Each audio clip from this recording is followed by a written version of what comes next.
Good evening. I'm Jerry McIntosh, and this is Community Conversation. This evening, we have a very, very special guest with us this evening. But first, we're going to go to our host, Mr. Bill Snow, who is the author of From the Projects to the Boardroom. Carol McIntosh, who is former educator, principal, administrator, and now president of Progressive Black Women. And we have our special guest. You want to introduce him, Carol? We have our special guest tonight, and she's an author. You know, Community Conversations last week, we had Mr. Bill Snow, who was awesome. If you are listening to Community Conversations when Bill Snow was on here, well, you got to know him, and you got to know exactly what it's about.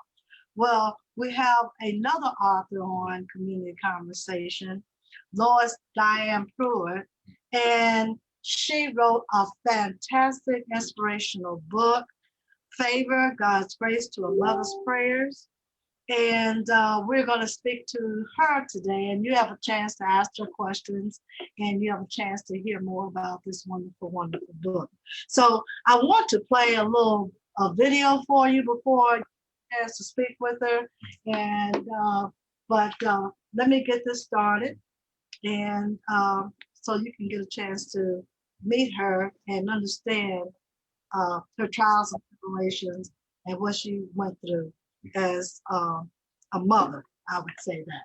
So I'm going to share this page and watch this for a second, and then we'll come back. We have Mr. Rodney Jones, who just came in with us. Hello, Rodney. Hello, Rodney. Hello. This video.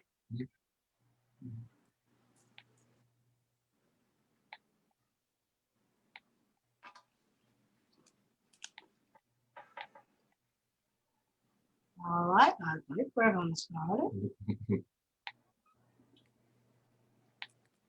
Okay, there we go.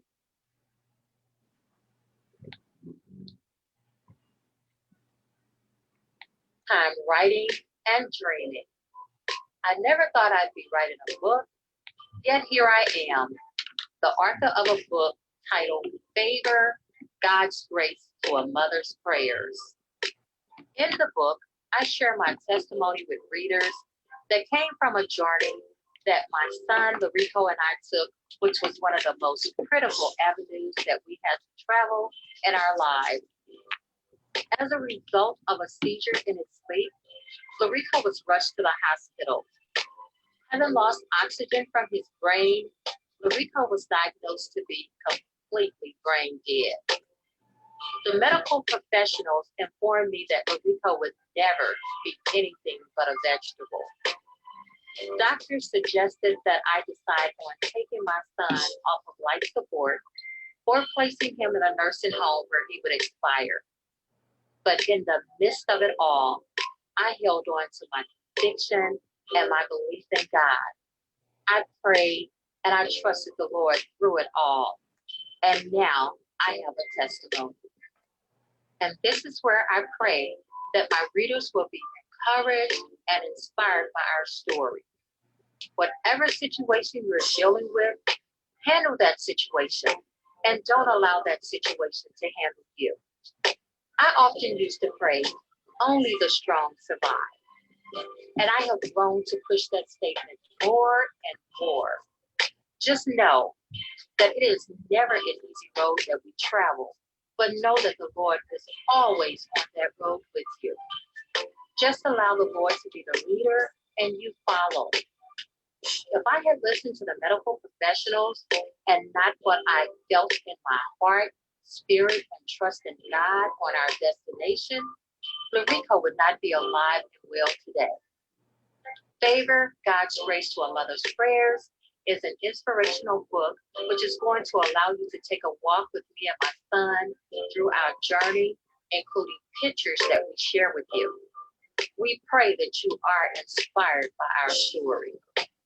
Favor was published by Ex Libris Publishing Company, and it can be purchased on Amazon.com, Barnes & Noble, and at a local bookstore in your area. You can also contact us at favor_GGTAMP@yahoo.com or at 314-381-1292. Thank you and God bless you.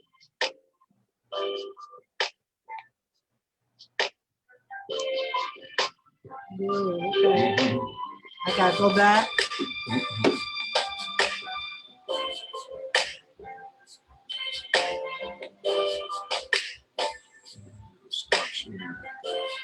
I'm trying to get the particular one to stop.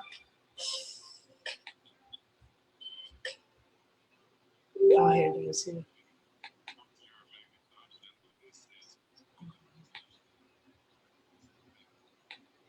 Okay. All right. That was introduction to Lois Diane Pruitt. Hello, how are you doing, Lois?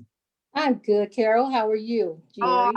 fine. Great. Good. We're so glad on Community Conversations to have you. It's going to be a pleasure. This is going to be an inspirational 30 minutes speaking with you. I'm going to ask some questions, and you be just as common. Just talk to the audience about your book and why you wrote it, and some of the things that that you think that you want to share mostly with the audience.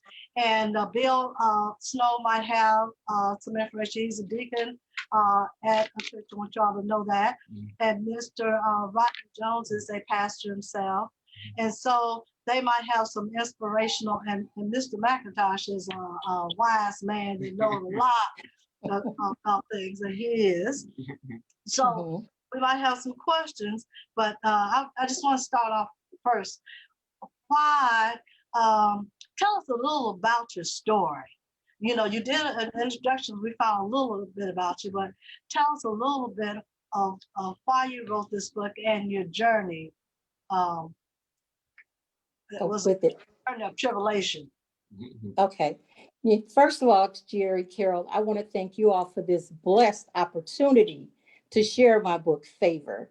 You know, it's been a while. Like Jerry said, we got the book a long time ago, and you have always supported me, Jerry, and I really, really appreciate that. So I appreciate you and Carol for this blessed opportunity just to share it. So, you know, when God has his hands on something, it just keeps going and going and going until God says it's over. So with that in mind, to share a little bit about Favor, the week following up to, I kind of want to share that the week following up to, right before my son got sick, I'll never forget, I was so excited because my son was getting ready to get married, and I was expecting my first grandbaby. So I was so excited, you know, but at the same time, I felt like something was going to happen. But I was praying that, you know, make it something good, you know, if it's, you know, it's going to happen. But when he came up for that weekend, and he and I and my friends spent some time together that Saturday night. And, you know, after he stayed in, you know, after we stayed up so late that night, then that Sunday morning, I got up and I went to church. And when I went to church, I had fixed breakfast for him, went to church that Sunday morning. And when I got there, I still felt like something was going to happen. So when the choir began to sing, he would never put more on you than you can bear. And I remember crying all the way through that song that Sunday. Then when the minister that spoke that Sunday, he preached from Hebrews 11:1. Now faith is the substance of things hoped for, the evidence of things not seen. And when his topic was the unseen evidence. And for some reason, I felt like this whole Sunday service was directed towards me. So when I came home that Sunday, and I'm still excited because, you know, my son came up to visit, he and his fiance, and I'm excited because I'm getting ready to live my life. You know, my son is grown. I'm going to start with my life. And I began to pray and ask the Lord as well, you know, to show me my purpose, you know, and I asked him to strengthen my faith. But sometimes we have to be careful what we ask the Lord for, because in asking him to strengthen my faith, I didn't realize that I had to go through something. But when I got home and, me and my son sat down for a little while and we began to talk um, about, different things. They getting ready to, get married and all that. And when we sat down and talked, and I noticed that he had started to nod off to go to sleep, and I asked him, I said, well, baby, don't you want to lay down, take a nap, And he said, no, mom, I'll be fine. I said, no, just take a nap. And I was going to run to the store, come back because we had dinner plans for later. Well, when I got back and he was snoring and I couldn't get him to wake up. And I was like, so I called my mom first of all, because we think mothers can fix everything. But my mother told me to dial 911. So when I called 911 to find that he had, well, when they checked him out, they said that he had had a seizure. And they went on and took him to the hospital. So I'm thinking, Lord, this is not how I planned it. But Jeremiah 29:11 says, for I know the plans that I have for you, said the Lord. And I always say, if you want to make God laugh, tell him your plans. But when I got to the hospital and, they checked my son out, they said, first of all, they thought he had had a stroke because, his whole entire right side didn't have any movement. Then they came back and said it seemed like it could be an aneurysm. Then they said that he could have meningitis. They were just, trying to figure out what was going on with it. Then in the end, they said he had a seizure in his sleep. Not enough oxygen got to the brain in time. And, the brain cannot last too long without oxygen. And they said that his brain was like an egg that has been fried in a skillet. And they jumpstart hearts, but they cannot jumpstart a brain. So that's where my whole world just turned upside down. And so, so from that, I started praying because, this is where we definitely need to pray and trust God and keep the faith. Faith is definitely what we need to have. And like I say, Hebrews 11:1 says, now faith is the substance of things hoped for, the evidence of things not seen. Hebrews 11:6 says, for without faith it's impossible to please God. And then I go even further to 2 Corinthians 5:7 says, for we walk by faith and not by sight. So I had a journey, a long journey ahead of me. And I'm going to let you ask some of your questions, Carol, before I continue to go on and on. Well, I could listen to you all evening, but you were told that you were told that your only son was brain dead, and the doctors told you that you should pull the plug. And what I got out of the book was that all through the book, whatever the doctors told you, they told you he was brain dead, you didn't believe it. They told you to pull the plug, you wouldn't do it. They told you this and that, and you kept saying no, and you would not sway from what you believe. Yes. What and how did you do this? Why would you say, when they said pull the plug and he was brain dead, why didn't you say, okay, fine, the doctor said? And a lot of people do. The doctor said, they know best. But you wouldn't do it. Why not? Right. Well, absolutely. I know doctors are there for a reason, but when you have your faith and trust in God, you have to stand on your faith no matter what it looks like. Like I said, we have to walk by faith and not by sight, because what I was looking at, of course, it looks like just pull the plug, just give up. But if you're going to stand on your faith, you got to stand on it no matter what the situation looks like. And I'm not saying it like it was an easy thing to do, because it wasn't. But that goes with praying and fasting, because the Lord will give it to you. It's in your spirit. You can kind of feel the right thing to do when you're in a situation or in a crisis. So and I even thought about it, I said, if my son knew anybody was going to hold on for him. He knew Mama would. So I was going to hold on, no matter what, and keep the faith. That's the main thing, to keep the faith. And like I say, when you're praying and you're on a faith walk, the main thing is be careful who you ask to pray for you, because everybody is not praying the same thing for you. And at the same, also, when you're the crowd, I remember the crowd that was at the hospital. I mean, it was lines and lines of people coming to see us. And I thought that was a good thing. But one thing about it, the people in your crowd and in your circle can be blocking your blessings.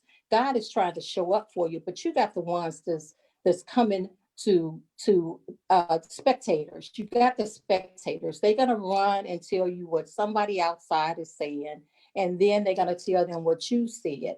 But I feel that you have to be careful of the company that you keep when you are praying and asking God to bless you. Just be careful of that crowd. Mm-hmm. And in your book, you said you had to clean house, and that's what you call house. Get away from everyone that's negative, that was trying to pull you down, the naysayers. Rodney or Bill, do you find that's what you should do as from the Christian standpoint of it? Either one of you. I would agree. The Bible said, how can two walk together except they agree? And so therefore, I think you should separate yourself from that type of negativity or people who are not in agreement with you. I mean, especially if you're trying to move forward. I mean, if the Bible has so many different illustrations of kind of like corporate faith. You think about when the men brought their friend to Jesus, and he was a quadriplegic, and they lifted him up on the roof and lowered him down into the midst of the crowd. And Jesus healed him based on the faith of all of his friends together. So we have to have these people. If you ain't believing, if you around me with that name, I want you to get going. I'm gonna get going. Absolutely. Yeah, Miss Carol, Jerry, Rodney, I feel so blessed to just be on a Zoom with this dynamic woman of God. I got home on Friday evening to my copy here, if y'all can see it. And I started reading it Friday evening, and it started getting late into the night. I didn't want to put it down, so I got up and did some work from home on Saturday morning, and I picked it back up, and it is so inspiring. Folk has often told me, Bill, you got mountain seed faith. And I thought before I jumped into this endeavor reading this book that I did. But once I started reading this inspirational tale, I realized that I had mustard seed faith. This book, guys, you have got to get this book. The journey from the very beginning, I had to keep reading and reading because I wanted to get to the light, because she went through so much darkness, but for her faith in God. I mean, going to the hospital and the IV has come out of his arm, it is down, got blood on it, over and over and over, for her not losing it like Bill Snow would have. And she was wise enough to know that had she lost it, what little care that he was getting could have been even worse. Absolutely. So, I mean, this is such an inspiring story that you have got to go to Amazon and purchase you a copy. It is so good that as I was reading, I was thinking, man, who can I loan my book to? This has to be shared. People have to know that this was in a comatose state for all intents and purposes, then checked up out of here if you listen to man. Oh, but God. So I'm just but God. I had to get to the end because I knew that it had to have an ending. But what she walked through and went through, the faith that was displayed in this dynamic woman of God has inspired me greatly. I'm better for reading this. Thank you. You have got to get. I was going to try to find somebody but y'all got to get your own. We got to support our sister. Man, this Thank you. is it Lois Blessed or Lois Blessed Pruitt? How are we saying that? Lois Blessed Pruitt. Lois Blessed Pruitt. Pruitt. Lois, you are a gem. Your writing skills just are unmatched. I love this book, and if anybody's going to read it, they're going to have to read it in my home because I'm not loaning it out. I'm going to go back and read this when I feel like my faith is being tested. Wow. The Rico, if he had any other parent, he would probably be in heaven right now.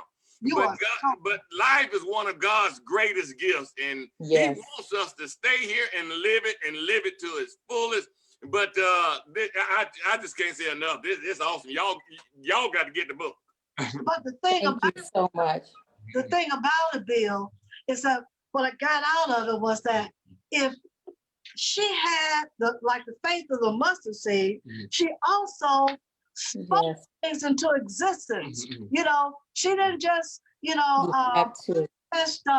want anyone to say negative. She spoke, they told her and said, his brain is dead. She said, no, I'm not going to say it. So she continued to her son. Even though they both said the brain is dead. Yes. And then she wouldn't let them. Whatever they told her, she said, no, that's not the way it's going to be. And she talked to him, and she was there for him. She rubbed his hair. She did. Combed his hair. Can't believe that. Yes. What's going to happen to people that now that we have COVID? What do you think about that? And their loved ones cannot come be with them. If you read this book and you understand what Lois had to go through and how blessed her son was to have her as a mother, and believed in him to the end, even though they say his blood. What came to me about people that's in the hospital that they're alone. Yes. Yes. How do you feel about that, Lois? Knowing what you went with your son. How do you feel about with the people? Well, with the people, family members that's in a hospital with COVID, I know it's hard on the family members to not be able to be there. But one thing in my walk with my son, when I had to transfer him to Mount Vernon, Missouri, which is 4 hours away, what I had to realize, and I pray that the family members realize that God is 4 hours away too. He needs us to pray, continue to trust him, even when we can't trace what he's doing. But you continue to trust God to be there for your family members. You continue to keep the faith that they're going to be okay. And I'm not implying that every situation would be the same, because I'm speaking from a broken heart, but you have to stand on your faith no matter what the situation looks like. Stand on it. It's kind of like Peter walking the water. When he took his eyes off the Lord, he started to sink. So one thing we have to do is keep our eyes and hearts in faith. Just continue to keep the faith. And what you're saying, it's something to just say those words. But when by reading your book that you actually believe this, you actually went with this, you actually actually was a part of it. That means a lot. So when she's just saying this, audience, she's not just saying it off the top of her head. She really believes it. Another question. I was just going to say, the thing about it, everything in it is true because we grew up as friends together. Yes. Yes. What you went through. Yeah. Yes. Just think that you got this strong faith from the fact that your mother was pronounced dead at one time, and this was really, really deep. That they pronounced your mother dead. Yes. And you might want to talk about, because then I think there was a doctor that prayed over, and tell us about that. And I think that's when you got that faith as a mustard seed. Right. Yes, my mother, she's evangelist Mabel Pruitt, And she had, after she had my youngest brother, she hemorrhaged and died. And the doctor that was there for her was so upset about it, but they had taken her to the morgue. My mother was actually in the morgue. And this doctor, after hours, he went into the morgue and he began to pray for my mother. And my mother say that she remembered reaching in, because they had cut her open. And she remembered reaching in and had a part, I guess, of her organ. And he hit her hand, and then he started to scream and rush her back to the operating room to finish the surgery on her. And she's alive and well today. So we have to just continue. That's the faith that the doctor had. And if we had a lot of doctors like that doctor, a lot of people probably would still be around. But the doctors are quickly to say, unplug them.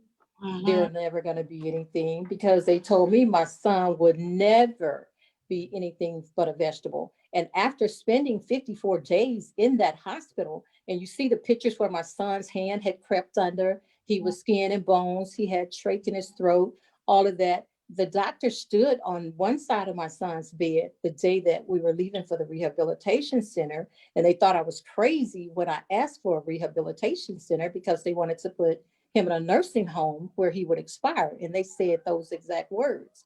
But I was blessed that they accepted him in the rehabilitation center. But that day, the doctor told me, your son will never be anything but a vegetable.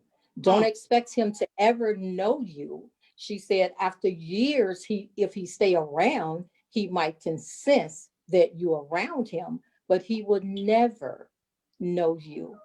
And I thanked her for the services that she did. And I moved on, and I continued to trust God, because I told everybody, all the nurses and everybody at the hospital, I went to each one of them, thanked them, gave them a card, and said, we'll be back. We'll be back. And they really thought I was crazy to say that. But one thing I do have, and that's crazy faith. I trust God no matter what. I'm going to always trust God. So when we left and went to the rehabilitation center, and months later, my son walked out, we went straight to that hospital, and they were just floored. I ran into so many nurses that really wasn't there for us. And I'll never forget the one that when I walked into my son's room and I said, how is he today? And she said, the same. And I said, as she was working with his IV, and I said, the same, there haven't been any changes. She stopped and looked at me and said, be realistic. He's not going to make it out of here. And she had no compassion, no anything, just, he's never going to make it out of here. And I said, okay. And I thanked her, because like I say, I couldn't be there 24 hours. So I didn't say anything out of line to cause any further issues with my son. But, when I got back, when we brought him back to the hospital and they saw him, that same nurse was still there. And she looked from the corner of the intensive care unit at him, but she never came over. But it was okay. I just wanted her to see what the Lord had done. It was okay. Yes. Well, now another thing, the lesson that people do in the hospital is that they end up, when a person is in a coma, or a person is real sick and have their eyes closed, they have a tendency, even the doctors are come in the room and say things because they think that patient can't hear them. And they say things Right. out in the hallway. So you have to, if we ever got to that point again, we have to make sure that they don't say anything negative in that room where the patient is. How many of y'all have seen that? Have y'all experienced that, anyone? What I find remarkable in this read, Miss Carol, is how it appears an angel came into her son's room and said something that upset him by telling Miss Pruitt to let her son know that he was in the hospital. Well, Miss Pruitt, knowing that her son detested hospitals and was afraid of hospitals, noticed that her son began to cry. It upset her that this angel said that in front of her son. Later, when all was said and done, and she started to write thank you cards, she called and talked to a nurse that was there and asked about the nurse that came into the room on that night. And Miss Pruitt, in all of her trust in God, had a tendency to get upset that night because that angel had said that before her son, or that nurse said that in front of her son, but she was so caught up that she didn't realize that what God was doing, and it allowed her son in his comatose state to show Yes, emotion. So she felt like absolutely. she missed what God was doing by concentrating on Yes. something else. So we have to be very mindful what we say in front of people that appear to be out of it, because God is amazing. And what's going on Yes, internally, he is. this book, y'all, you just have to get it. I tell you. You know, you can understand Thank that you, Miss. we are speaking beings. If we reflect back on the word, where the word says the power of life and death is in the tongue. It's in the tongue. We Yes. definitely have to be mindful of everything that we say, that it might Yes. manifest itself, and that those negative words, we have to refute them. It is not so. Yes, absolutely. Another thing, there were so many things in your book, but another thing that struck me was when your son first spoke words. Now remember they said he was brain dead, and Yes. he spoke his first words. Now the doctors never, to you, to the mother, but and the father. I think your father was it his father, your father. His father. He is. Okay, His and father. she was so, and she went out to the doctors and nurses and said he spoke. There was a couple of times they thought Lois was crazy. Yes. And yeah, they thought she was crazy. Absolutely. He couldn't speak. Absolutely. And Yes. he wouldn't. They Yes. came in and he wouldn't say anything to him until this other nurse. Right. Remember that Bill? That second nurse Yes. with the face. Now, Yes. talk about Yes. that, Lois. Yes. With my son, he did speak to me. You know, he asked, "What's wrong, Mom? What's wrong with me?" You know, and the doctor said there's no way he could talk with that trach in his throat. I say, but he did. And they was like, there's no way. So when they came in the room, I'm standing there, they're standing at the foot of his bed, and I'm asking him to say something. He would not say a word. It was just, he was, in the coma state, but he didn't say anything. So then after they left, they still looking at me like she has lost her mind. And, even in some of the medical records, they said the mother claims that her son spoke to her. But this one nurse came in, and her name was Karen. She came in to the room to take Rico vital signs and everything. And when she came in, he had a fan on him because he was always so hot and sweating, and his temperature would rise. And so he had a fan on him.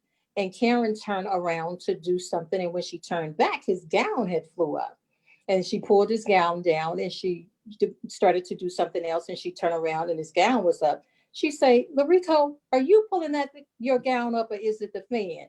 He said, "It's the fan." And she about passed out. She ran down the hall to tell everybody that he really did speak.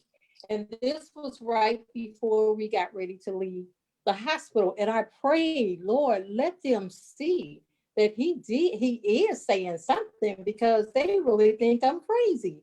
This happened right before we got ready to leave the hospital. So this one nurse, Karen, heard him say, "It's the fan." So, God shows up. He shows up. And Mr. Snow, thank you so much for bringing that up about the nurse, because that was one that I wanted to talk about, because we never know when God's showing up.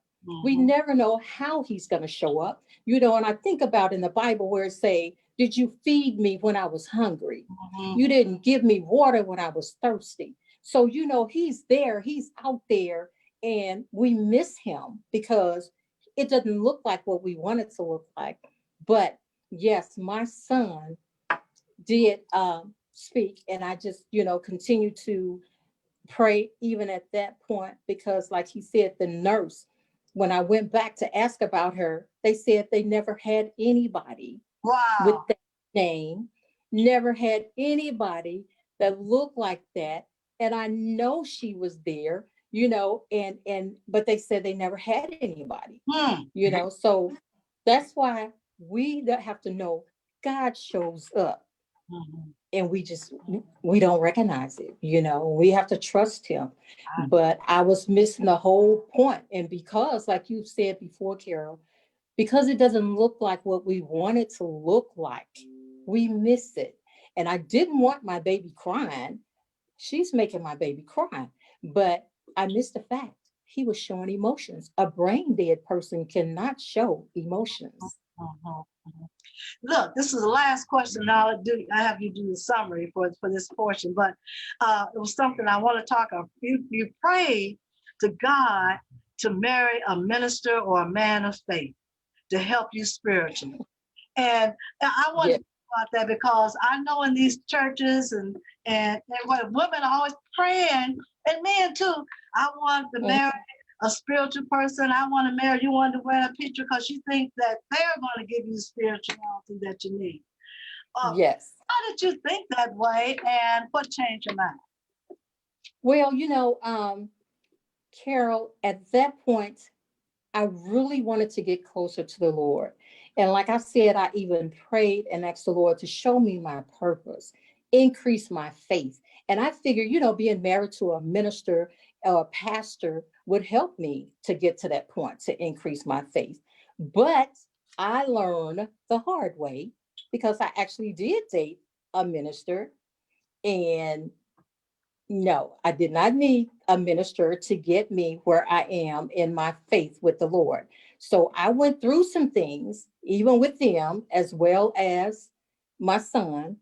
And I realized I do not need a minister in my life to keep the faith and trust God. But I had to learn the hard way. Right. And I want to talk to the pastor here, Rodney. Yes, ma'am. You find that in a congregation, a lot of young people, a lot of people overall think that their spirituality or their self-worth comes from someone else. Or, they don't know that it comes from within. Speak on that for a minute. Yeah, a lot of times people, you got to understand what the church is. The church is a hospital, for one. And those who are there are ministers administering the word of God to those who have been broken to some degree. So many people who come in there, you find that they are in this position or condition where they are dependent upon what someone else says or does, which kind of puts them in this precarious predicament, because the word of God teaches that your power and strength comes from your higher power, from your God, that that you shouldn't be dependent upon what someone else might say, might do, because understanding that, we'll understand that it dictates our direction. We're led to and fro by what man says or what man does, and so therefore we have to be careful in that.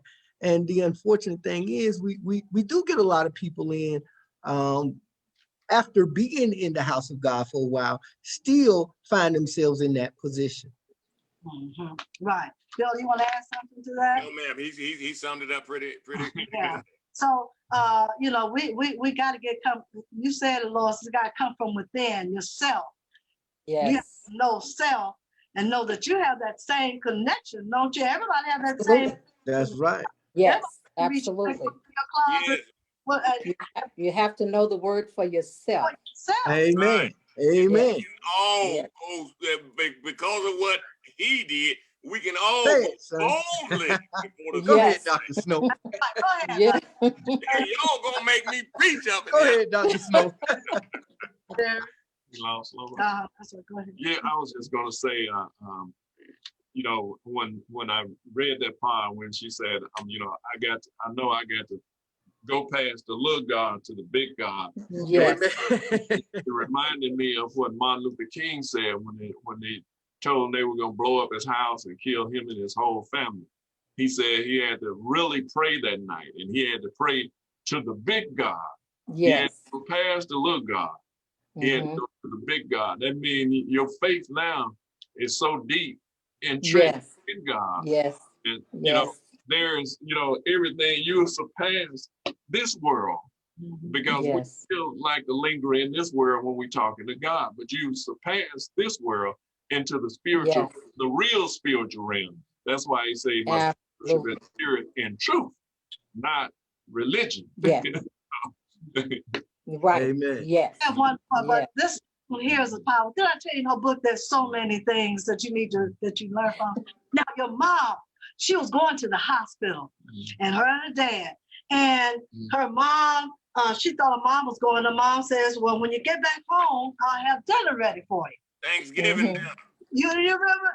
And Yes, it was. once again, Yes, it was Thanksgiving. Yes. she got mad at her mother because she wanted to know why her mother wasn't going to the hospital. She wanted to cook. And Yes. I said, I got this. Everything was gonna be fine. And Mhm. and Lois and I was talking about this, and I was telling her mother knew. Do y'all remember that song? After you've done all you can, then just stand. Yes. Yes, Standing right there, she had done all she could do. She said, "Now yes, standing here, I'm gonna cook for you. Y'all go on, and I've done what I need to do. I prayed, whatever. I'm good." yes. How many of us can just stand and put it in the hands of God You and have not to. just try to do something ourselves? Just say, "Okay, I put it in His hands, and now I'm standing and I'm waiting." Bill, talk to Yes. us about that. Well, you're a Sunday school teacher as well. Yes, yes, yeah, yeah.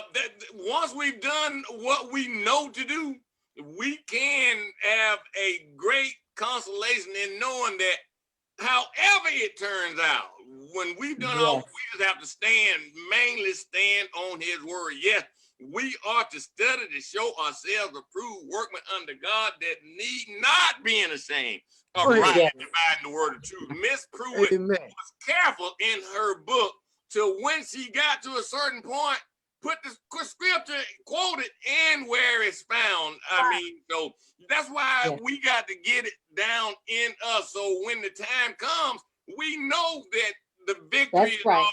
is not our fight. Yes.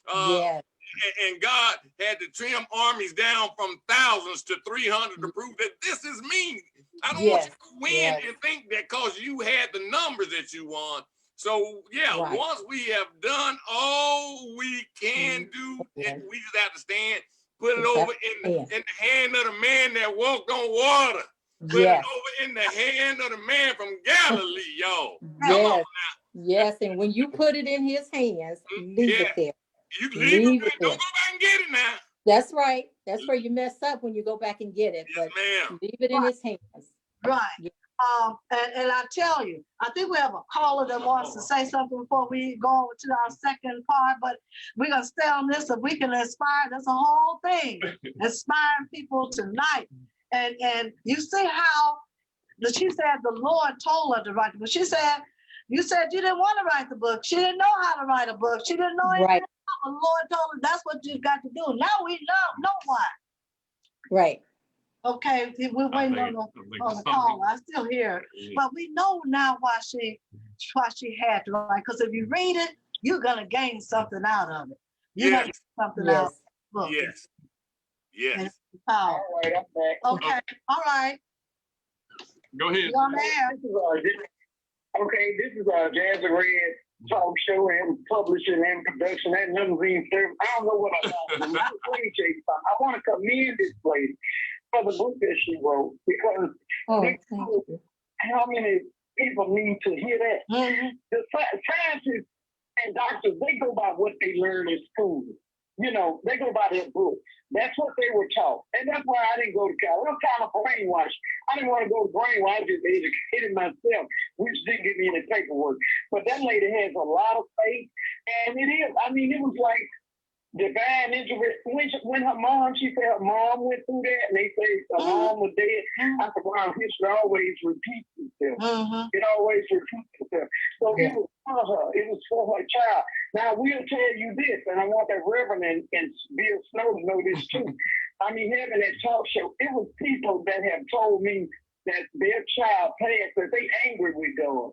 I would mention Jesus. I said, you know, God, oh my God, he wouldn't let my mom die and my son die at the same time. And I asked him, well, who are you? I mean, who are you to be angry at him about? Right. Did you actually think God did that? I mean, you angry with him about that. Sometimes we have to try to move on from things. If some of them are angry with God about their child dying, I'm telling you, I've talked to them. So we're going to pray on that too. Yeah. Yeah. It is, Yeah, it will. That's right. Yes. Writing book, thank you. Faith is what they have to have. You've had it all your life. It ain't went nowhere. It's not going to go nowhere. Some of us have to learn to. So you did good. You did good. I just wanted to commend you. Thank you. Thank you. Guys, let's remember now that we know what now faith is, but let's be careful not to think that we're gonna get better faith somehow other than getting in God's word, because that's where faith comes from. It ain't. Yes. They asked Jesus to increase their faith, but your faith is coming to us by getting in. That's the only way. My late pastor and my mother used to tell folk that got in the prayer line and asked that they pray for their faith to be increased. He said, I can't do that. The only way your faith gonna be increased is to get in God's word. Faith comes by hearing. Hearing, yes, yes. Well, would you sum up, Lois? We're going to get into our second part, but to give us a quick summary. Do you want to say anything else or give the people some encouraging word? Well, the thing that I would say, continue, Carol, is faith. We come this far by faith, leaning on the Lord, trusting in his holy word, because it never failed us yet. And we fought a good fight. We finished that course. But what we have to always do is keep the faith. So no matter what, keep the faith. It's not, the roads are not going to be easy, but you're going to have to always keep the faith. And if anybody wants to purchase a book, I also have them. I have the book in the softback as well as the hardback copy. And with each copy, I send a bookmarker with some of my healing scriptures that I used in the book on it, as well as my contact information on the back of the book. So if you want a copy, you can always contact me and get a book as well. And I also, again, want to thank Jerry, Carol, so much for allowing me to share favor again. And Mr. Snow, you have made me feel so good about my book. Thank you for the encouraging words that you already said, but I appreciate you all. And I do also have a copy of Mr. Snow's book. Bill Snow's book. Yes. So thank you all so much. Okay. Yes. All right. Well, we want to move on. Would you stay on, Lois? Would you stay on this segment? Absolutely. Okay, we're glad to have you. I just want to say before we go, Helen M. Salter Stokes said, life and death is in the power of the tongue. We serve an awesome God. The world does not understand. They don't. Yeah, Alan Young said he was in coma for 27 days with temperature of 108. Ooh. And I think he said he definitely wanted to get the book. So, you know. Right there, I'd like to add that Alan is a very loyal supporter of Let's Talk, Our Voices, and Community Conversation as well. Okay, Michelle, well, we're reading some of these so that Michelle Brown said, we serve a miraculous God. It ain't over till God says it's over. I thank God for Jesus' healing power. I was there. She went through. Her faith was, and is great. Get the book, people. Another one, Regina Board. She's a woman of great faith. You need to know this. Let's see. You see anything else, you all? Denisha Ross says what? Amen. after you've done all you know to do, it's in the hand of the trust and keep the faith Mhm. of the Yeah. trust. Yeah. Mhm. So I mean, I feel like I've gone to church. Just always keep the faith. I was reading and I started thinking about all you can do is stand, and I can hear the Yeah. and all you can, oh gosh, Song. I wanted to share Yeah. because when just listen to anybody, just listen to that song. After you've done all you can, just stand. Just stand. Yes. But Yes. now we're gonna go into, we always have to go into the political kind of realm there because there are things that's going on. And our topic briefly is there's two deadly pre-existing problems that our community is facing right now. And that is the problem of racism and the problem of economic inequity. That's what I'm trying to say. So those two things that the Black community is facing in a time of COVID. So we need to talk about racism first. And there's a definition of racism. Bill, do you have that definition in front of you? I do. The definition of racism, it is the systemic oppression of a racial group to the social, economic, and political advantage of another. Virtual erasure of historical contributions by people of color. Discrimination, housing practices, redlining neighborhoods, underfunded education, lack of access to health care, racial profiling, police brutality, and mass incarceration are just a few examples of cage wires that are altogether contribute to the structural and institutional racism. People of color, low-income people, and indigenous people have been made especially vulnerable through the decades of environmental racism, policies that institutional concentrate pollution and toxic hazards in our community. Mm-hmm. Rodney, what do you think about people that say there's no racism? Talk us about that. You've heard that. I'm sure you have. There's no racism. Do you see, looking at the definition, what do you say? What do you say to that? There's no racism.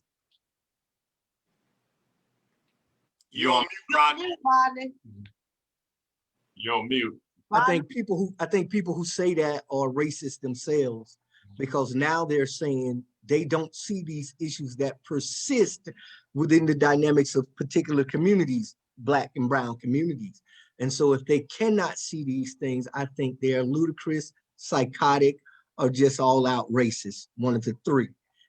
Because it exists consistently. We can look consistently at how, as recent as January 6th, and we can see there's a difference in how Black people are treated and how white people are treated, or someone outside of Black and brown people. We can look at the system which I was in, and I'm speaking from experience, from the judicial system. We can look at that and see how Black and brown men are sentenced. We can look at the statistical data associated with incarceration in this country, and we can conclude that there's an issue, because all of us cannot be wrong, or such a great number of us can't be all bad. You know what I'm saying? So we see this all the time. We see where Black people are concentrated in particular communities. All that stuff is by design. It's not just because we are poor, and it's not just because we don't have the right connection, or whatever the case may be. It's because it's by design.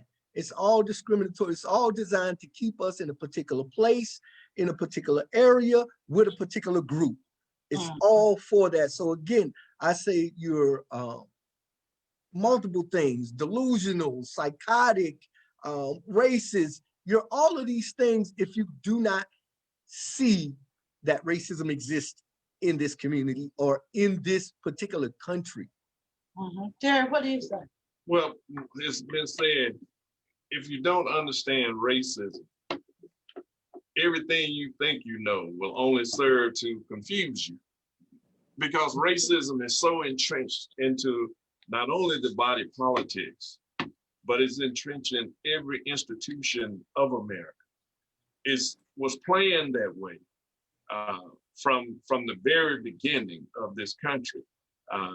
we, people of color was stolen and brought here to work we were supposed to only live about 7 years in slavery. You was supposed to be worked to death from the time you got here to the time that you died. Only thing about it, we were stronger. But the thing about it, even to this day, it is as many people almost in jail as it was in slavery. If you read Michelle Alexander's book, she says in her book that it is many people in prison right now, Black people, as there were in slavery back at the very beginning. So that tells you something right there about institutional racism and discrimination and how it has affected us over the years. And one of the things that I think we have to do is do the research on all of the cities that was burned to the ground, because it'll give us a tracking of how much money, economics, because we're talking about that too, the economic power that we lost because of that. So that's got to be infused into whatever we talk about. There are 4 types of racism, and I'm going to read those 4. But if you've experienced one of these 4, speak up. Lois, we speak up on the show, just jump right in. If you've experienced anything. The first one is individual racism, when the racism stems from one individual, their culture, and their comments. Have you experienced that? What came to my mind, the Karens, and the Kens around here, one individual. Has anyone actually experienced racism from one person to the next? Oh yeah, that's Just share one story. Yeah, that's when growing up in Arkansas, you saw it every day. Yes. When you had to deal with people, when before, during the early 60s, 50s, and 60s, what people see on television, what actually happening in our time. We were born during that time. When you had to go to the back, there was Cresses in Arkansas. Mm-hmm. You could go up front and pay for your food, but you had to go through the back to get to pick up your food. You were still riding on back of buses back in the 60s. It was all kinds of things. But one of the things that we misunderstood during that period is that once we got a chance to go other places, we forgot about the places that brought us across. Yes. Yeah. One great example that I like to share about this type of racism is when I was managing a store. I won't call the name of the store. Everybody knows. I don't want to get free advertising, actually, but this company just happened to be really, really good to me at all the same time. But we used to have white customers that came in, and me being the store manager, I would wear my shirt and tie. Most of my crew wore polo shirts, and I would have white customers that came in upset, and they wanted to complain to the manager, and they always went to my 23-year-old white customer service representative and started telling them what the issue was. And I used to look at them like, don't tell them about them. If they want to talk to you about it, doggone it, handle it, doggone it. I'm the one that's making 100 a year. You making the 25. So let them with their ignorance pour it out to you. Joe, you had a time when you were working. I used to do that when I was a supervisor. with the water system. That happened to me many times. Look past me. Mm-hmm. Just look. We're not going to even come over and talk to you. You can't compliment me, the person I need to talk to, that I just talked to. I must have didn't sound Black enough or something. So that individual 101 comes out and has been around for a long time. And I'm sure we can go to a lot more examples. The next type is institutional racism, when established laws, customs, larger organizations or groups put regulations in place that put people down. Rodney, I know you can talk about institutional racism. Absolutely. We experience it every day in this society that we live in. Unfortunately, these agencies that put us in this position. We can look at the judicial system just for an example, simple example of the sentencing guidelines that they utilize within the judicial system, whereas they can sentence young Black men 14, 15, 16, 17 based on their criminal offense as adults. They call that direct file. They can adjudicate them as adults and send them on their way. They sent me as a young fellow to, and they have this thing called youthful offender. However, my white counterparts usually get probation or maybe county jail time when many of us are sent away to prison or incarcerated.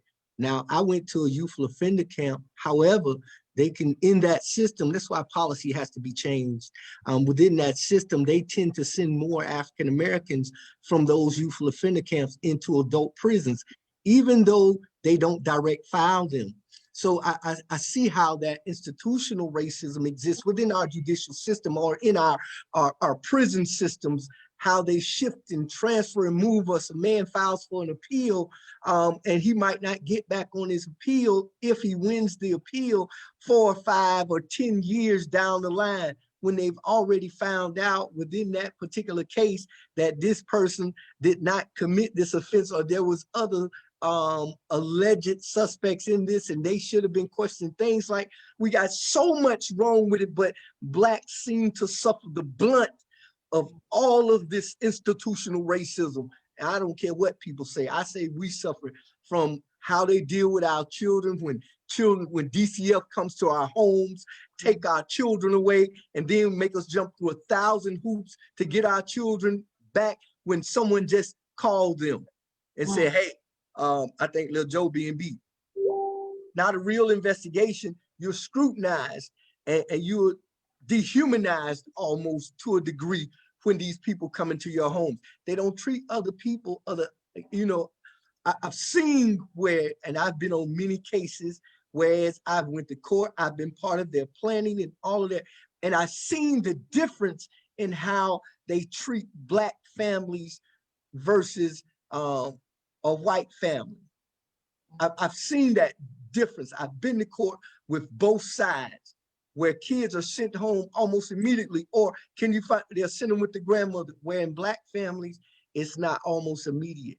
It's a long drawn out case. So we see institutional racism every day, especially in the field of work that I'm in. What about in the schools? That's an institution. That's all. Absolutely. I run a program for the state of Florida for diversionary, which is a civil citation program. In my program, over the last 5 years, I've been had this contract. 5 years, I've probably seen 20 non-Black and brown kids. So you got to think about what's going on within the dynamics of the school. Is it just Black and brown kids who are committing offenses to such a degree that you have to punish them with a penal code violation, which means they give them an actual charge? That's the only way you can get in my program. You have to have an actual law violation. And I see countless African-American or Black and brown kids. Now they'll mix that up with me. But as far as our white ethnic group, I see very little of them. Over 5 years, I have the data. I've gotten 20 non-Black or brown kids. And most of all of them came from inside of our school system. They were sent and given a law violation through our school system. That's like ludicrous. Not to mention that, but sometimes they're pushing them through our educational system, and we lack their education, pushing them into these alternative schools and where they don't get diplomas, but they get completions, and all of these things that are designed to oppress us. Right. Jerry, what about drug laws? How is that an institution of the drug system? The war on drugs. Mm-hmm. The war on drugs was never a war on drugs. It was a war on Black people and brown people. It was never about drugs, because they were the one bringing drugs in. They brought the drugs had a threefold effect. What it did, they got rich off of it. They took the men and women out of the home, left the children alone. It filled the jail, the prison industrial complex with free labor. So the whole dynamic of the drug war was nothing but an act, but a reverse back to slavery for Black people to get free labor in this country. If you go back and figure out what it costs them to work you a day, you might get $1, you might get 30 cents or something like that. The prison, the people that's got businesses inside of the prison are making that where they would have to pay outside $10, $15, $20 an hour, they are getting it for free. They are not paying, they are paying, a little, throwing some money to a private prison in the prison industrial complex. The average, if you think about it, if 2 million people working in the prison industrial complex every day, at the lowest rate at $10 an hour, that's $20 million an hour that's being put out there. So they are taking, people don't even see how the prison industrial complex takes jobs from the people that's on the outside, because if that money wasn't being recycled back into business, the prison industrial complex would close most of it overnight. But they've been using drugs as a means for slavery in this country. Well, anybody can answer, but about the drugs, are the drugs equitable, like the sentences?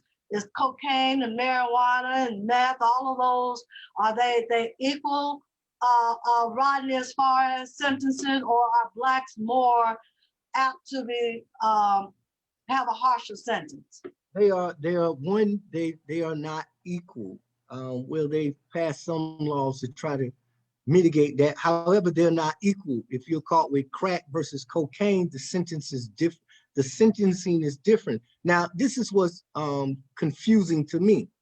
Crack is a more accessible drug, if you will, cheaper drug to get, easier to get, versus cocaine, which would be a relatively more expensive type of drug that you utilize.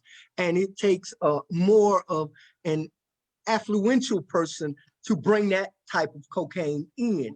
And that would be because in order to get crack, you gotta have cocaine. That type of stuff doesn't make sense when the crack user, which is usually the individual who is addicted to crack, or he's a low-level street dealer who is hustling and pushing crack, they tend to get far more time in the judicial system versus the individual who has cocaine. I didn't understand that. I never understood that dynamics. You know what I'm saying? Because in order to get crack, you got to have cocaine. If you don't have any cocaine, you ain't gonna get crack. So what's the difference? You don't know why? It really wasn't. It was just something that you could cook down too, and add additives to That's make, right. Yeah, but what it did a lot of damage to the brain. And the cocaine, if you did enough of it, did the same thing. But it does. What the difference was in the sentence was that they gave mandatory minimums to who? To the person that used crack, which was mostly black people. Hey, you had to have almost a pound of that to And who used that? Yeah, those were white people. Right. So that was the difference in the sentencing laws. So they used that to justify, because they were saying crack destroyed the mind, and it did. In many instances, it destroyed communities. True, but they were the one that put it there. The reason crack cocaine was flooded the black community is to keep black people asleep, because once they began to see their power, that's when they flood our community. They did it in the 60s. They did it in the 70s. They did it in the 80s, and even on into the 90s. And now it's marijuana. And I'm not kicking it, because it should be legal if you're gonna put it out there, because it's something that grows. Yeah, it is legal, But still, in most of these states, people are still going to jail while white boys are getting rich off of growing it. But if you get caught with it in certain areas, you're gonna go to jail for it and get a record, and you can't even participate in anything else while you got that felony on you. So Biden said that he's going to fight institutional racism. What can Biden do? Well, What kind of agenda? What kind of agenda? Go ahead, Rob. You know, I mean, for me, myself, and been working in the community for quite some time and being able to see it and being a victim of it in my lifetime, I really don't see him being able to uproot institutional racism.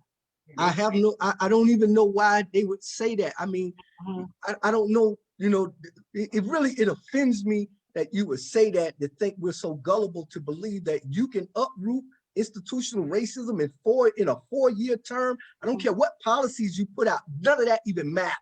Because the intrinsic racism within these systems be difficult to dismantle. I know not in my lifetime. I don't look forward to that. And I think I got quite a few years left.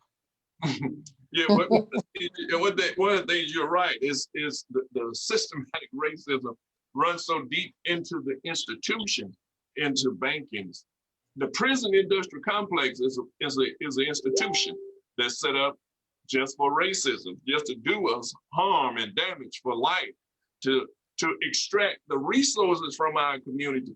And I've said it, I continue to say it the rest of my life, because it extracts the economic capital out of our community, and it also extracts human capital out of our community. And then they turn around, why come ain't no black fathers in the house? Because you stole them like you did from Africa. You know, that's why, you know. Well, moving right on, the cultural racism is a third kind. Cultural stereotypes that allow us to think about groups inappropriately and ignorantly. So it's the stereotypes of the big scary black man, the angry black woman. I'm sure there's a whole lot of stereotypes we can talk about. Anybody know one? Lois, is there a stereotype that you can talk about, or Bill?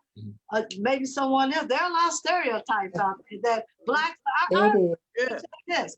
I remember when my father, he's passed now, and they were just looking to young black men as quarterbacks. And to his dying days, when he died, he believed that blacks would never become quarterbacks because they couldn't think as well as a white person. He said that, and he believed that. Yeah, we used to get in some heated arguments. So that was the stereotype they had, and he just didn't think that they could think as well. And there are a lot of people still to this day. Lois, did you have something to say? No, I didn't. Okay. No, Yeah, he kind of, you know, at the end, because I think I had convinced him that, you know, because I was telling myself, well, you know, you have to look at the brothers that's in college. The only reason they are not playing as quarterback because they don't want to. They, you know, Vince Evans sat on a bench almost 4 years in Chicago behind Abilene, who couldn't throw a ball. And he couldn't throw a ball if he was right there. If a person was standing right in front of him. You know, and when Vince did win a game with the college, I mean, with the Bears, they put him on the bench next week because Abilene was back. He was the quarterback. You know? So Matthew Harris said welfare queen was a stereotype.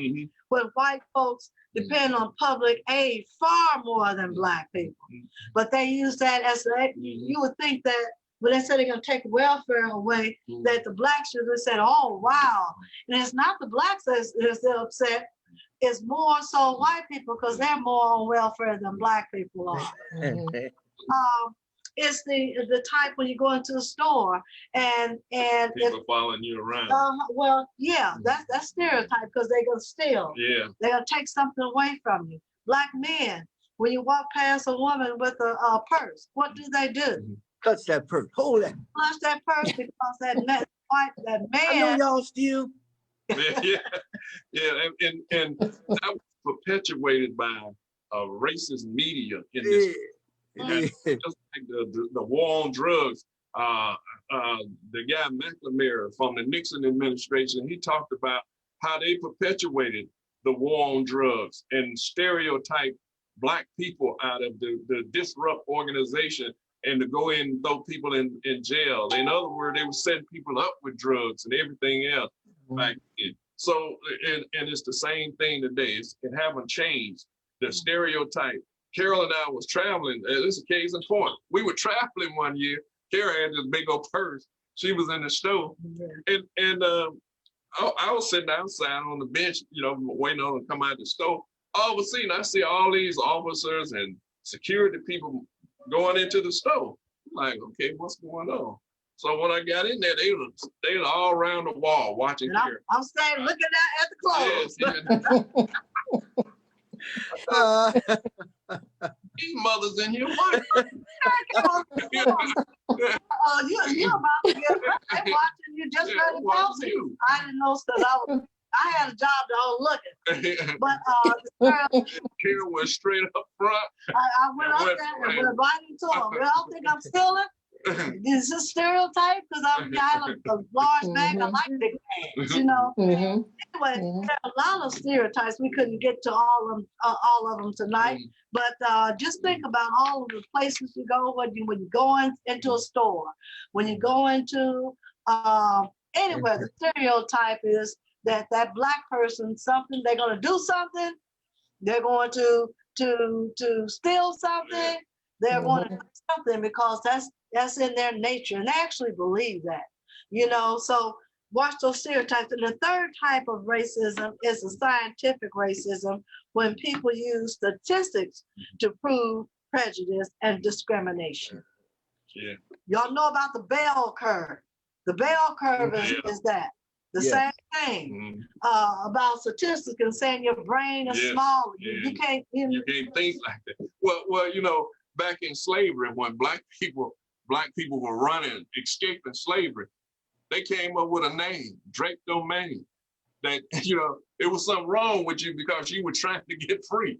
You weren't supposed to do that because we done conditioned you to the point where you supposed to want to stay in slavery. But in the ones that tried to run away, the psychologists they came up with a name, Draconomania, because they were trying to get away. And the same thing, some of the psychologists now beginning to see the error of their ways. They begin to say, we should have looked at things differently through the eyes of Black people rather than the writing we did about Black people from our own vision of what we thought they should be. I'm gonna ask Rodney and Bill a question. Do you think that racism in the early days of religion, did racism play any part in the development of religion? And Lois, you talk about that too, because with the slave masters and stuff like that, and did the certain parts of it when it says obey your master and stuff like that? Absolutely. Is that a part of it? Do you think that's a part of that systematic racism? It is. I think it is. And as a minister of the gospel, we understand that the book can be used as a manipulative tool to oppress and to suppress, if you will. And I think slave masters, they taught oppression through the book.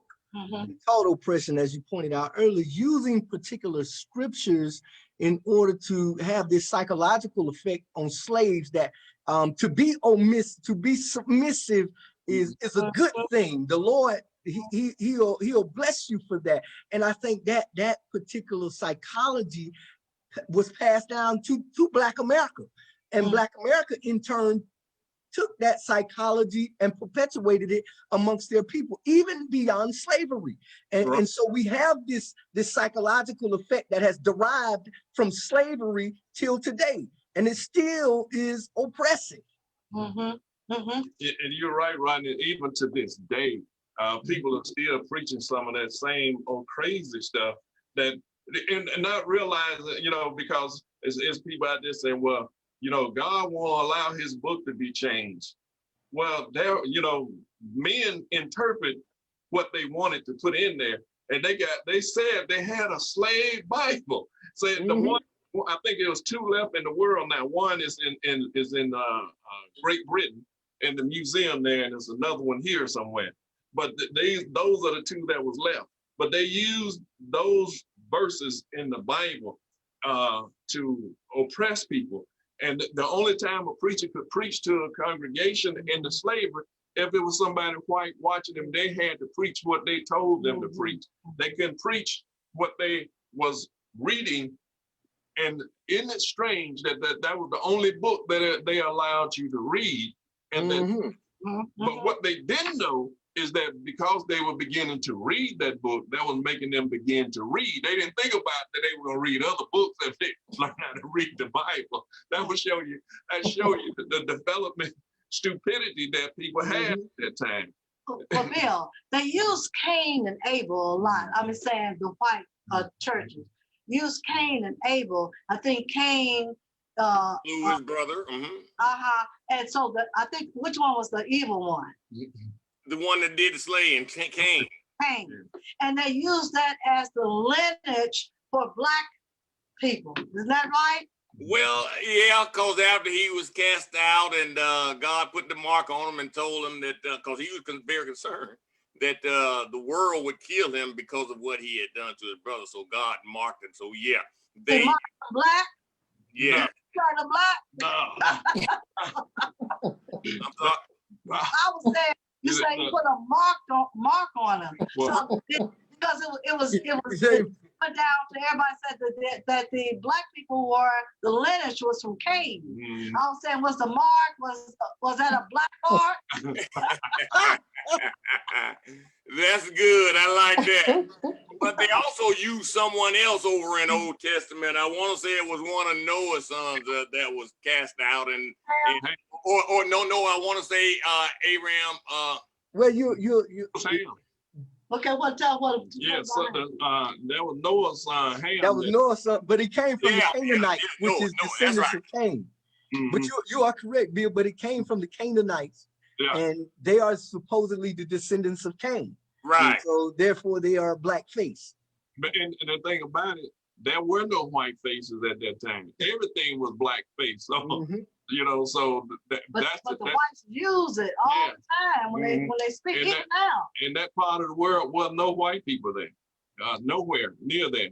You know, so even to this day, the evangelists, if everybody had been paying attention to the white evangelists in this country, they were telling people that Trump was going to win, that God had told them that he was going, that Trump deserved 8 years in the White House.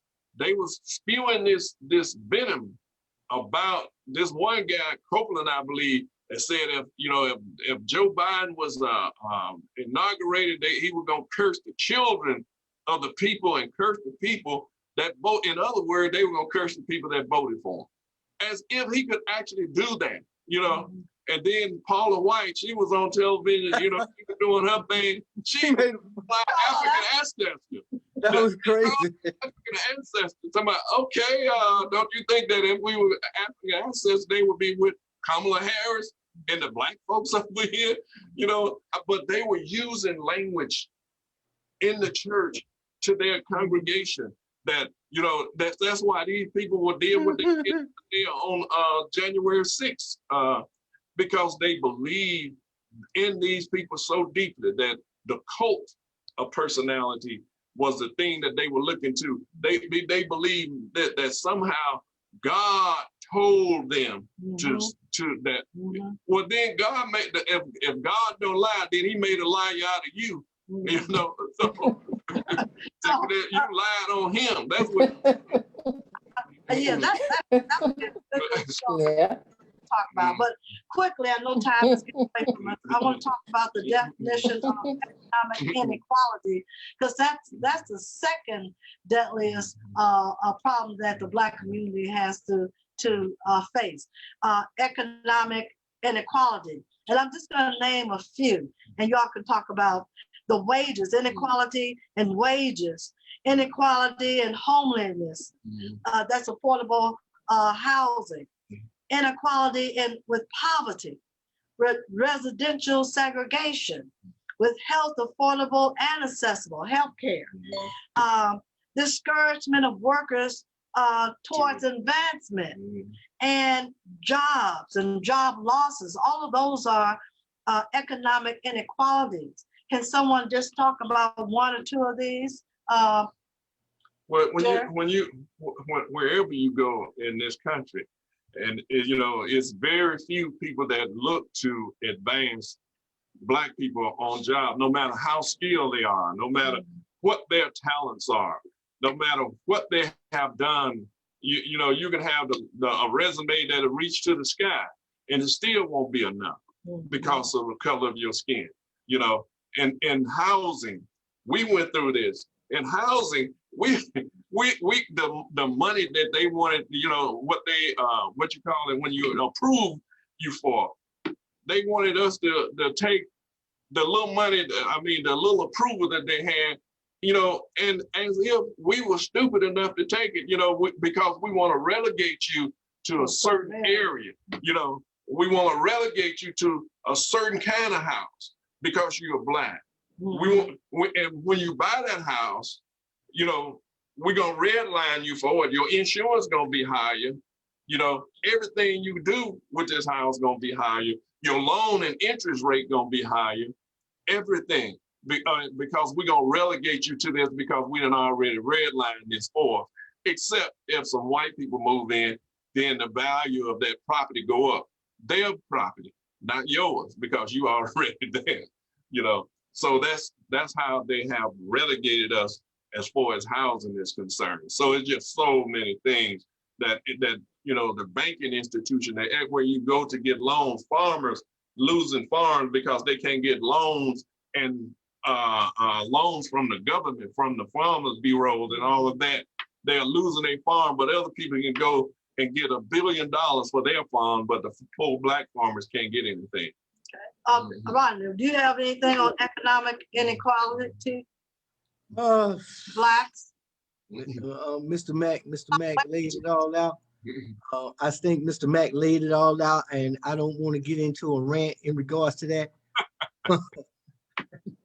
Because there's so much that I know a lot of times people look and they think we are always complaining and talking about issues, or sometimes the same issues, and we do that because these issues exist and they persist in our community. They have not changed. So my dialogue will remain the same in spite of what anybody may say or might think, because until something changes, it's the squeaky wheel that gets the grease. Right. So we have to consistently talk about these inequalities that exist and persist in our communities. And I think Mr. Mack laid it out well.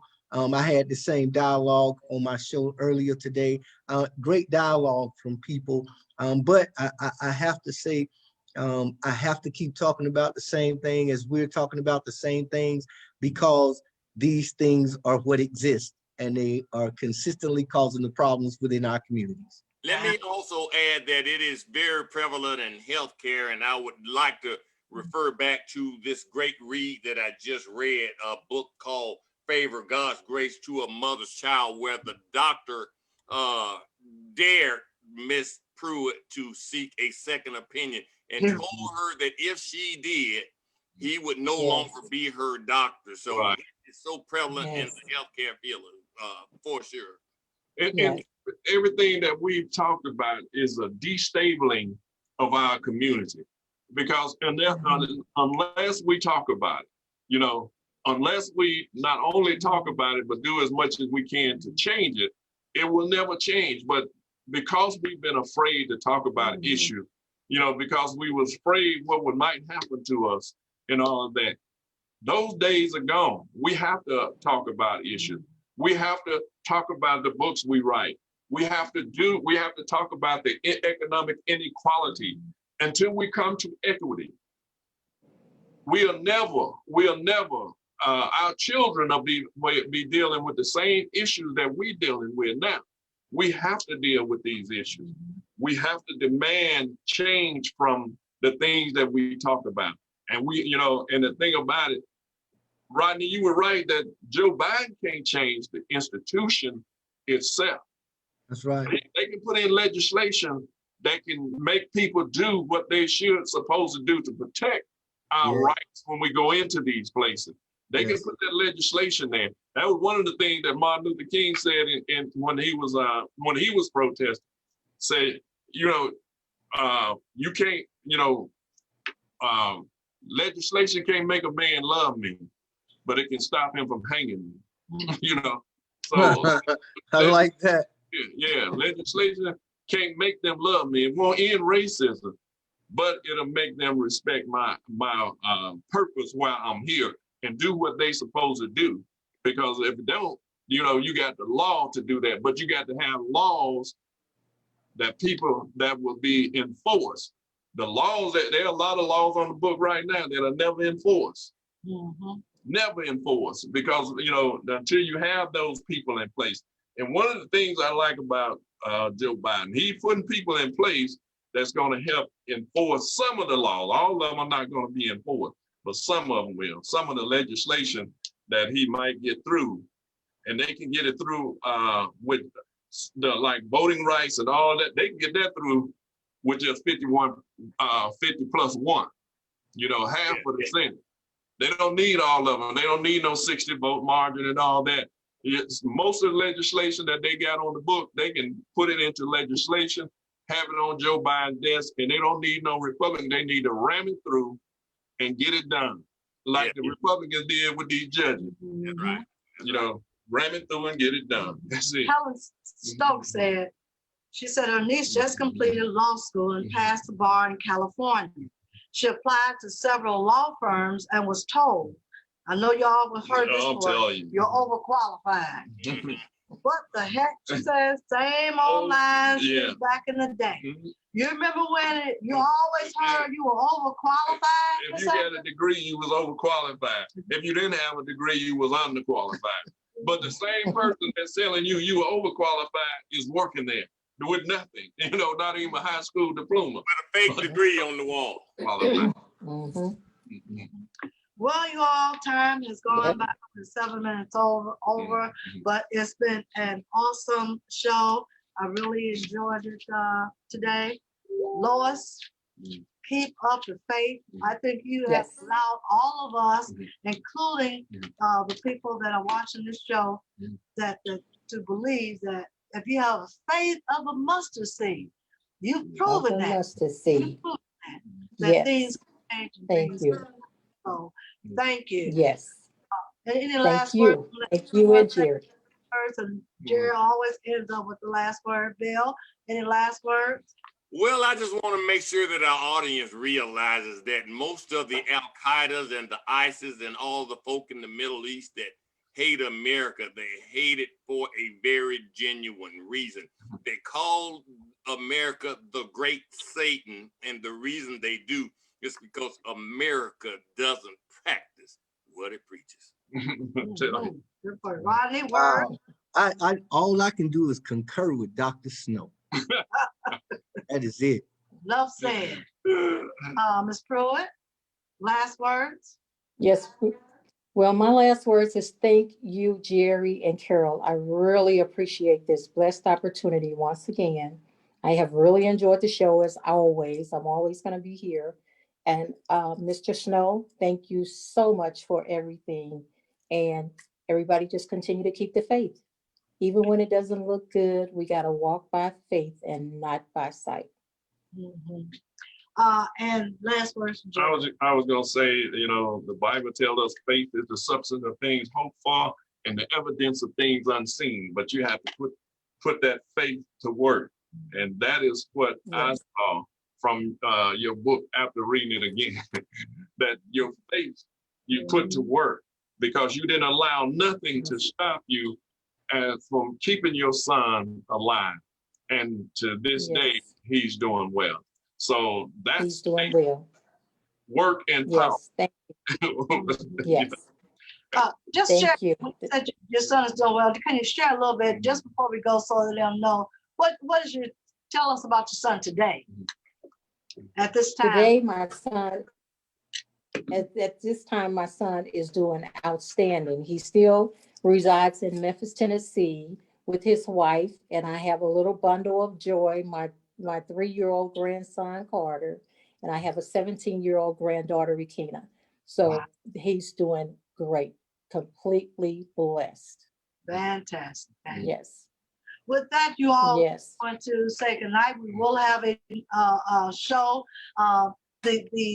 We had the 5th Sunday, last Sunday, so it was community conversations. Then we have today is the 1st Sunday, and community conversation comes on the 1st and the 3rd. And so next Sunday will be our voices, the people's media, and we're also having our show, Let's Talk on Thursday. But we expect to see you all. We have followers that are there every time we come on. We appreciate you with all our heart. We don't want to we don't have time to call out everybody's name tonight. Maybe on our voices. We'll do our shout outs. But we want to thank everyone. And with that, we're going to say good night, everybody. Good night, everybody. Good night, everybody. Good night. Good night. Good Thank night, you. Lois.